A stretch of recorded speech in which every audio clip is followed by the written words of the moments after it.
Hey guys, it's Leo here from Bookworm Reading, and I'm back with another book from History Month. This book is Alexander Hamilton, A Plan for America. Now, this book is by Sarah Albee, pictures by Chin Ko. This book is part of our History Month in the Bookworm Reading channel. Now, before we get started in the book, if you happen to enjoy the book, be sure to give it a thumbs up and smash that subscribe button. Alright, thank you so much, and let's get straight into the book. Alexander Hamilton, A Plan for America. Alexander was a soldier, a lawyer, and a financial wizard. He had a brilliant mind. George Washington trusted him. But Hamilton was also stubborn and proud. His bold ideas angered some people. Thomas Jefferson disagreed with him. So did a man named Aaron Burr. Alexander Hamilton was born on a tiny British island in the Caribbean. His family was poor, his father ran off, and his mother died when Alexander was 11. Alexander moved in with friends and found a job in shipping. When Alexander was a young teen, his boss got sick and left Alexander in charge. The boy ran the business by himself. When Alexander was 17, a hurricane struck the island. He wrote a dramatic letter about it that was published in a newspaper. Some wealthy man was so impressed that they sent the boy to college in America so he could study law.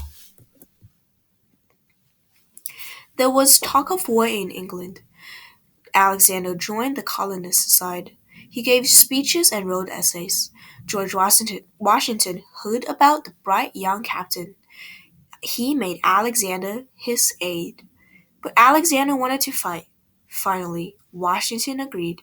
Hamilton helped defeat the British in the Battle of Yorktown. During the war, Hamilton met and married Elizabeth Schuyler. She was the daughter of a general. Not after the war, the United States were not very united. The war had been expensive. The government had borrowed money. How would the war debts be paid? Americans argued about money, trade, taxes, and borders.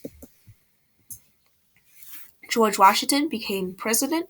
He chose Hamilton to be the first Secretary of Treasury. Hamilton wanted every state to help pay the country's debts. Like Washington, Hamilton believed in a good banking system, a strong national government, and a well-organized army. But others disagreed. Secretary of State Thomas Jefferson disagreed with Hamilton. Jefferson thought America's future should have farms, not factories. On his own farm in Virginia, slaves did most of the work. Hamilton was against slavery. He planned for banks, factories, and businesses in America's future. His planning shaped the new country. Hamilton created the Coast Guard. He made plans to help lower America's debt. He created the U.S. Mint. The first coins were made from Washington's household silver. Then Washington steps aside. John Adams was elected president. Hamilton went to New York. He became an excellent lawyer, but he kept writing about politics. In 1800, Thomas Jefferson, Aaron Burr, and John Adams all received votes for president. This time, John Adams lost, but Jefferson and Aaron Burr tied. Hamilton thought that Jefferson was a bad choice, but Burr was worse. With Hamilton's support, Jefferson became president. Then, in 1804, Burr ran for the governor of New York. At a party, Hamilton said he did not trust Burr. He said that Burr was dangerous. Burr lost the election. Burr heard what Hamilton had said. Burr wrote him an angry letter. Hamilton refused to apologize. Burr challenged Hamilton to a duel. Hamilton and Burr both wanted to settle their argument with honor. They thought a duel was the answer. Hamilton wrote a goodbye letter to his wife, just in case.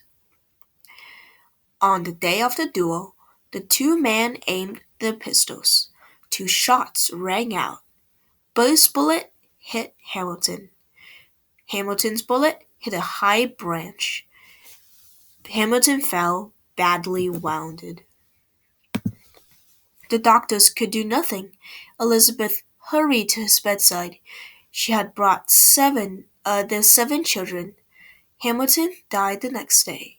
He was only 49 years old.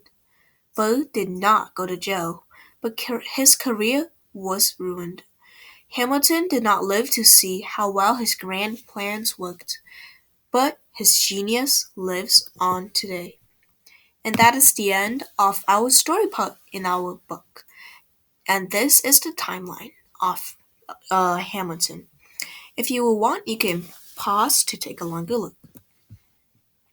And these are some images of the duel and the slavery. His thoughts about slavery.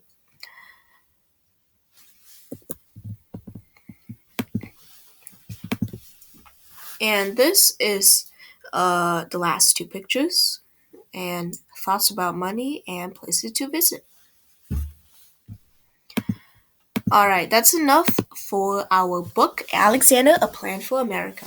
If you happen to enjoy the book, be sure to give it a thumbs up and subscribe. Alright, thank you guys so much for watching, and I'll see you next time. Goodbye!